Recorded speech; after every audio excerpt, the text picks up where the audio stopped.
నమస్కారం గురువుగారు. ఆయుష్మతి భవ. గురువుగారు సాధారణంగా ప్రతి ఒక్కరు కూడా ఆలయాలకు వెళ్ళినా, క్షేత్రాలకు వెళ్ళినా ప్రదక్షిణలు అనేది కామన్. అసలు ఎందుకు చేయాలి గురువుగారు ప్రదక్షిణలు? దాని వెనకాల ఆంతర్యం ఏమైనా ఉందా? చాలా మంచి ప్రశ్న. గుళ్ళల్లోనూ దేవాలయాల్లోనూ లేదా ఇతరత్ర ఎక్కడన్నా పూజల్లోనూ వెళ్తేనే కాదు, మన ఇంట్లో పూజ చేసుకున్నా కూడా ప్రదక్షిణ చేయాలి. అవును. ఏంటి ఆ ప్రదక్షిణకి మన పెద్దవాళ్ళు మన వేదంలో చెప్పిన శ్లోకం ఏంటంటే, యాని కాని చ పాపాని జన్మాంతర కృతాని చ తాని సర్వాణి పశ్యంతి ప్రదక్షిణం పదే పదే. దీని అర్థం ఏంటంటే, ఈ జన్మలో కానీ క్రితం జన్మలో కానీ చేసిన పాపాలని పోగొట్టి నన్ను కాపాడి రక్షించు స్వామి అని అర్థం. ఓకే. సో ఈ ప్రదక్షిణం అనేది ఏంటంటే, భగవంతుడు ఎక్కడ కొలువై ఉన్నాడు? మన హృదయస్థానంలోని ప్రతి జీవికి కూడా హృదయస్థానంలో ఆత్మరూపంలో కొలువై ఉన్నాడు. ఓకే.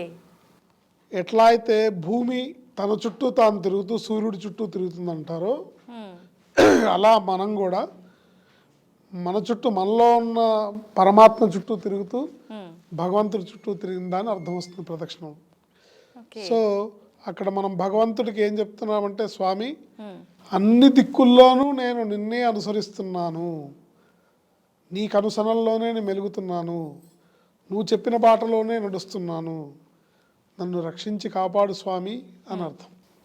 రమణ మహర్షుల వారు ప్రదక్షిణ అనే పదానికి ఏం చెప్పారంటే,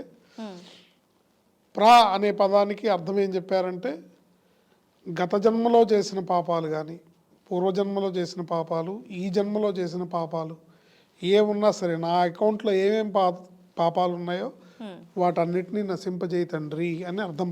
అంటే ఓకే.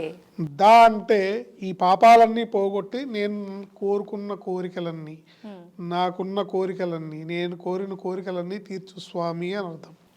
అంటే మరు జన్మ లేకుండా నన్ను ఆశీర్వదించి అనుగ్రహించి నీలో ఐక్యం చేసుకొని నాకు ముక్తిని ప్రసాదించు స్వామి అని అర్థం. అంటే నాకున్న అజ్ఞానాన్ని తొలగించి నీలో నేను ఐక్యమవ్వడానికి కావాల్సిన జ్ఞానాన్ని ప్రసాదించమని అర్థం. ప్రదక్షిణ అంటే అర్థం అది. నిజంగా ఎంత అర్థం ఉంది స్వామి. సో ప్రదక్షిణ అంటే అర్థం అది. సో మనం భగవంతుడి చుట్టూ తిరుగుతూ, మన చుట్టూ మనలో ఉన్న మన ఆత్మరూపంలో కొలువైన పరమాత్ముడి చుట్టూ తిరుగుతూ, దేవాలయంలో భగవంతుడి చుట్టూ తిరుగుతాము. లేదా ఆత్మ ప్రదక్షిణ అంటాం. అంటే మన ఇంట్లో చేసుకున్నప్పుడు ఆత్మ ప్రదక్షిణ అంటాం. సో అది కూడా ప్రదక్షిణతోనే సమానం.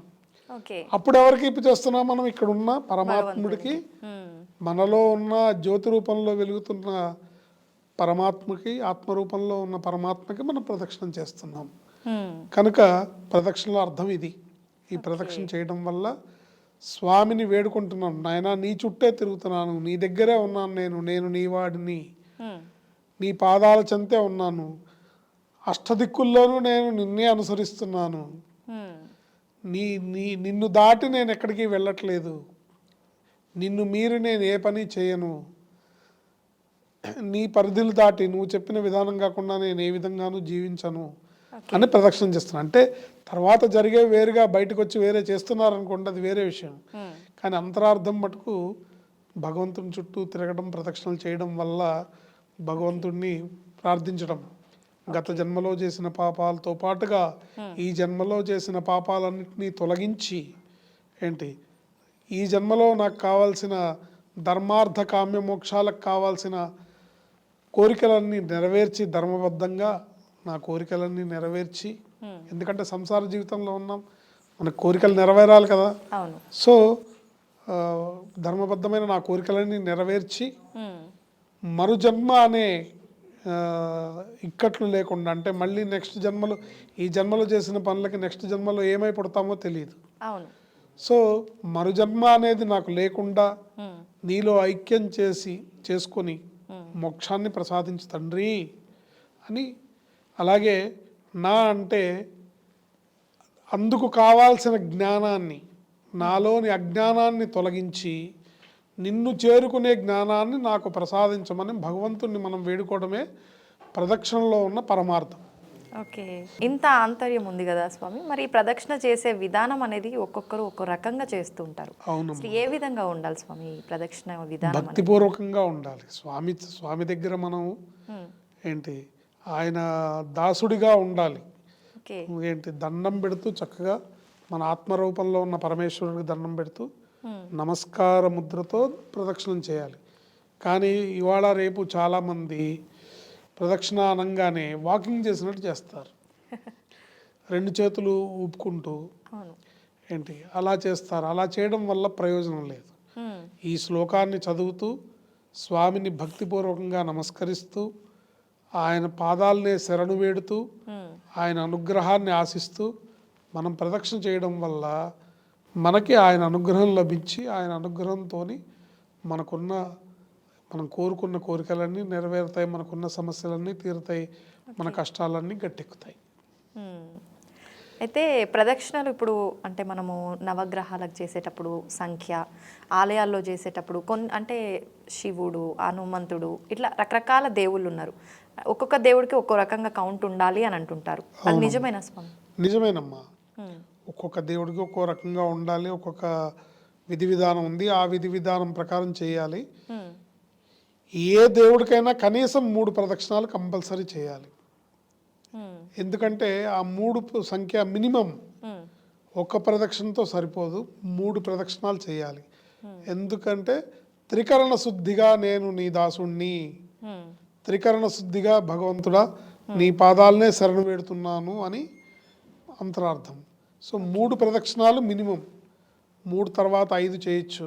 ఉమ్, ఏంటి 5 సంఖ్యతో ప్రదక్షిణం చేయడం వల్ల బుద్ధిని, జ్ఞానాన్ని, విద్యని ప్రసాదించమని మనం అడుగుతున్నాము. ఓకే. ఏంటి 11 ప్రదక్షిణాలు చేయొచ్చు. ఉమ్, 11 ప్రదక్షిణాలు చేయడంలో అంతరార్థం ఏంటంటే నువ్వు నేను కలిపితే 2 కాదు, నువ్వు నేను కలిపితే 11 ఓకే. అని అర్థం.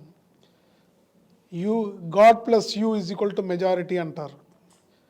God plus you is equal to majority. అంటే ప్రపంచం అంతా ఒకవైపు ఉంది, భగవంతుడు మన పక్కన ఉన్నాడు. దాని అర్థం ఏంటంటే god plus you is equal to majority.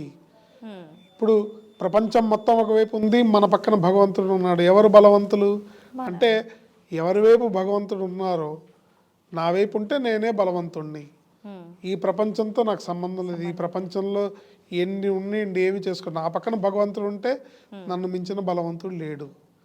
So 11 ప్రదక్షిణాలు చేయడంలో అంతరార్థం నువ్వు నేను కలిపితే 2 కాదు, 1 + 1 2 కాదు, 1 and 1 కలిపితే 11 అని అర్థం. సో ఆ 11 ప్రదక్షిణాలు చేయడంలో అదే అర్థం. ఉమ్, అట్లాగే కొంతమంది 21 ప్రదక్షిణాలు చేస్తారు.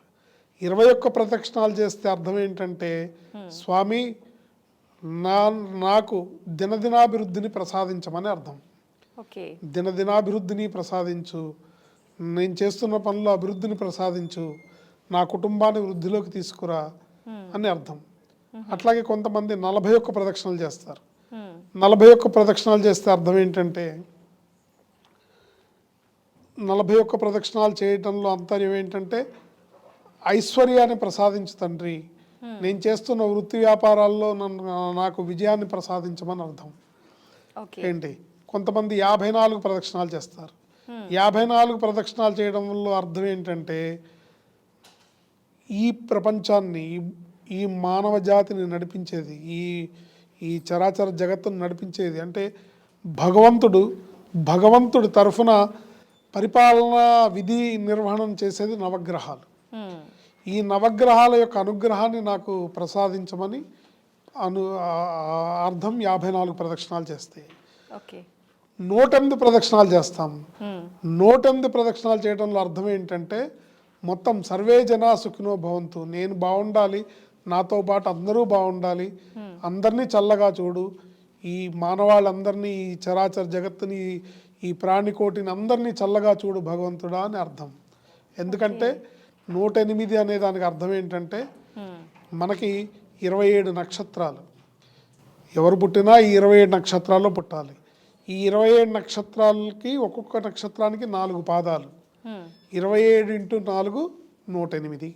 ఓకే. సో ఎవరు పుట్టినా ఈ 108 దీంట్లోనే పుట్టాలన్నమాట. 27 నక్షత్రాల్లోనే పుట్టాలి. 27 నక్షత్రాలకు సంబంధించిన ఏదో 1వ పాదంలోనో 2వ పాదంలో 3వ పాదం 4వ పాదంలోనో పుట్టాలి. అవును. సో 108 ప్రదక్షిణాలు చేయడంలో అంతరార్థం ఏంటి? ఒక ప్రదక్షిణాలనే కాదు, 108 నామాలు. స్వామికి ఏ పూజ చేసినా 108 నామాలతో పూజ చేస్తాం. అవును. అష్టోత్తర శతం అంటారు. సో అష్టోత్తర శతం అంతరార్థం ఇదే. సర్వే జన సుఖినో భవంతు. ఇది మన భారతీయ సంస్కృతి, ఇది మన సనాతన ధర్మం. ఈ సనాతన ధర్మంలో ఎప్పుడు కూడా స్వార్థాన్ని ఎప్పుడు ఎవరు చెప్పలేదు. సర్వే జన సుఖినో భవంతు, అందరూ బాగుండాలి, అందులో నేను కూడా ఉండాలి అని కోరుకున్నారే తప్ప నేనే బాగుండాలి, నా కుటుంబమే బాగుండాలని ఏనాడు ప్రబోధించలేదు. అది భారతీయ ధర్మం యొక్క, సనాతన ధర్మం యొక్క గొప్పతనం. కనుక ఇవన్నీ కూడా మన మునులు ఋషులు మనకు చూపించిన విధి విధానాలన్నీ కూడా అతి ప్రాచీనమైనవి, సనాతనమైనవి. దీంట్లో ప్రతి దాంట్లో కూడా ఎంతో నిగూఢమైన భావార్థంతో అందరూ సుఖ సంతోషాలతో వర్ధిల్లాలని, లోకా సమస్త సుఖినో భవంతు అనే దృష్టికోణంలో చెప్పబడినవి మాత్రమే. కాబట్టి వాటిని అనుసరించడమే మన ధర్మము. నిజంగా ప్రదక్షిణలు చేస్తూ ఉంటాం కానీ దాని యొక్క ఆంతర్యం అనేది చాలా మందికి అయితే తెలియదు గురువుగారు. చాలా చక్కగా వివరించారు, అద్భుతంగా వివరించారు గురువుగారు. ధన్యవాదాలు. ఆయుష్మతి భవ.